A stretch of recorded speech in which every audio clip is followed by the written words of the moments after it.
Technology, agriculture know how का exchange होगा, ताकि दोनों देशों के जो किसान हैं उनकी आय में वृद्धि हो और वो नई टेक्नोलॉजी का फ़ायदा उठा सकें।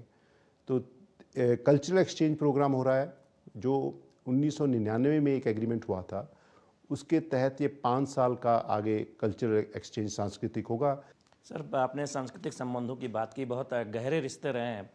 हम जानते हैं कि यहाँ की जो जाग्रेब यूनिवर्सिटी है उसमें भारतीय अध्ययन केंद्र भी हैं, तो किस तरह से भारत और क्रोएशिया के जो लोग हैं वो आपस में जुड़ते हैं?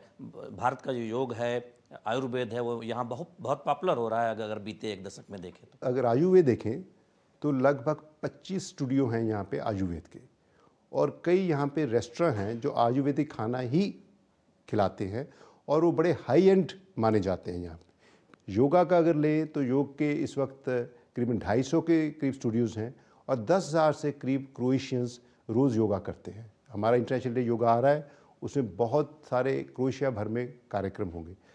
ये जो एक भारत के प्रति, भारत की संस्कृति के प्रति, भारत की प्रथाओं के प्रति क्रोएशियंस में एक आदर भाव है, वो उसकी काफ़ी हिस्ट्री है। माने 18वीं सदी में फिलिप वेज़दिन जो क्रोएशिया के थे कार्मेलाइट मिशनरी, उन्होंने प्रकाशित की पहली संस्कृत ग्रामर, और उसका बेस आगे बना, वो बेस साबित हुई इंडो यूरोपियन लैंग्वेज। संस्कृत से कैसे यूरोपियन भाषाओं का मेल है उसको लेके।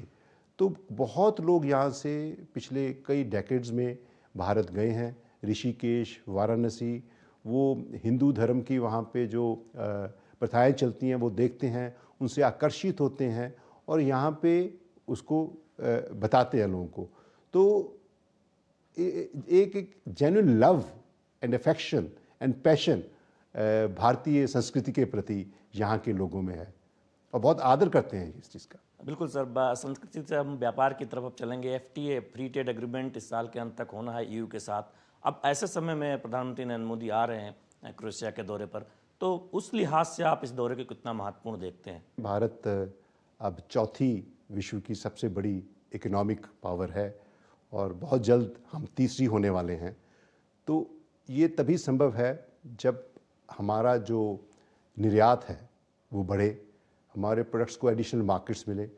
उसी लाइन में हमारा EU के साथ FTA की बात चल रही है।